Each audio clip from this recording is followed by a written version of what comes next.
Every year around Halloween, I get excited about that time of year because that's when activity really picks up and bucks start chasing does, and it's just an exciting time to hunt. And back in July this year, I talked to an outfitter, and he invited me to come out to Oklahoma to his place the weekend after Halloween, and I was really excited about that and looking forward to it the next few months. And I called Bo, and he was available to come film me, so he met me up in Oklahoma, and we went in that first morning, and it was actually a pretty decent spot.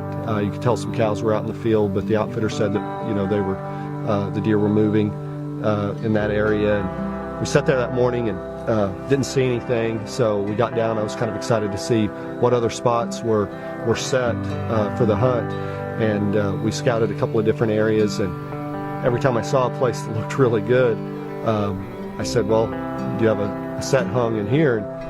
And he had no other sets hung. So I said, well, I guess we could set in the same spot this evening as we did this morning, and he was going to go out and hang another spot for us. So we set in the same spot that evening, and it just got worse. I mean, cows came in, and then I think we had 7 horses under our stand at one point, and it was just ridiculous. So we came down early and decided we would just walk into the wind and kind of walk the property and see if we couldn't, spot and stalk something. And sure enough, when we started walking, you can see on camera, Bo was filming me and then filming these cows just following us, and said, man, this is really ridiculous. I hope our spot, tomorrow is better. And so we came in the next morning, and the outfitter had hung kind of an old platform stand that was just, it didn't look good, but Bo climbed up the tree and it shifted on him and he almost fell out of the tree. And I said, man, let's get down.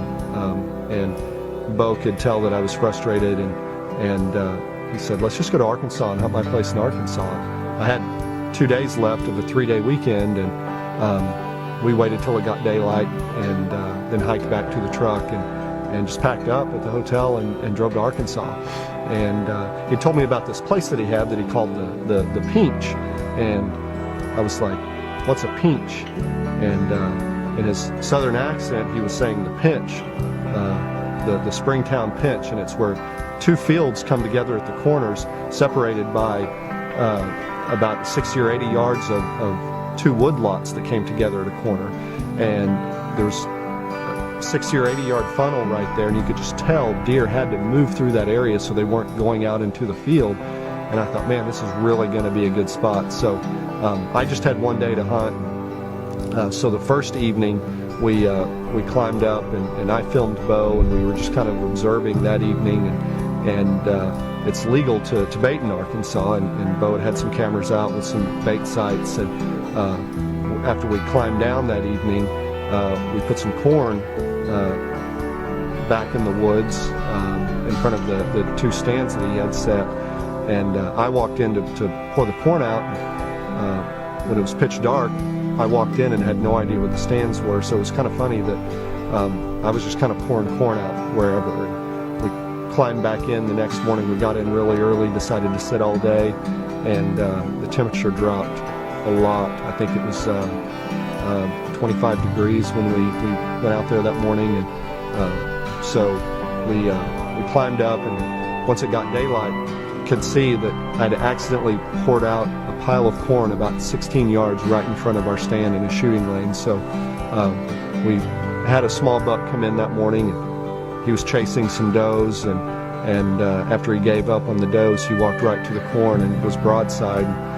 It took about everything I had to not shoot this buck, even though he's probably not even 100 inches. And so we passed on him, and we watched some more does running around that morning. And then the wind picked up, and I thought, man, this isn't good. The wind picked up really hard. It was blowing really hard from about 9 to 4 o'clock all day long, and we were kind of frustrated and tired. And I was sitting there at about 4 o'clock. We were both just kind of zoning out. I had my head down in my hands, and I just happened to look up, and this buck came in from, I probably saw him about 20 yards walking straight towards our stand. And I tapped Bo on the leg and said, shoot her, shoot her. And he wasn't chasing any does. He was just kind of cruising through there. And then sure enough, he beelined straight to the corn that I accidentally poured out in that spot the night before. He walked straight to the corn, broadside of me, and quartering away a little bit, took the shot. I think it was 16 or 17 yards, passed through, blood all over the arrow. Just knew he was going to be dead, real close. And so we sat there for another hour and a half or so before it got dark and switched spots with Bo. And he passed on a handful of deer. The woods really lit up after I shot that buck, and we kept seeing does walk in, a couple of button bucks, and Bo was really hoping to shoot another buck that he had on camera and had been chasing for a while.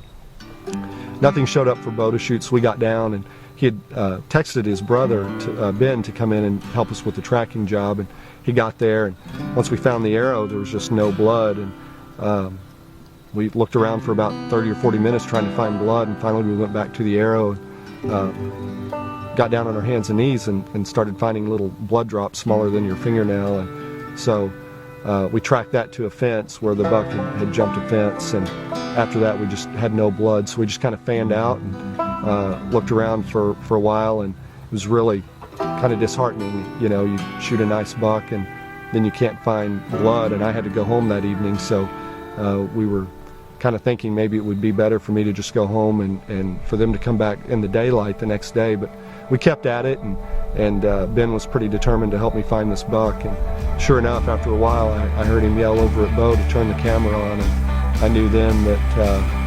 we'd found this buck. So he stayed away from it and let me walk up to it and find it. And I was just ecstatic to find this buck. One day to hunt in Arkansas, and we got it done in the Springtown pinch. And you hunt bucks sometimes all season long and don't get a shot opportunity. And we had that one day and got it done in one day, 12-hour set.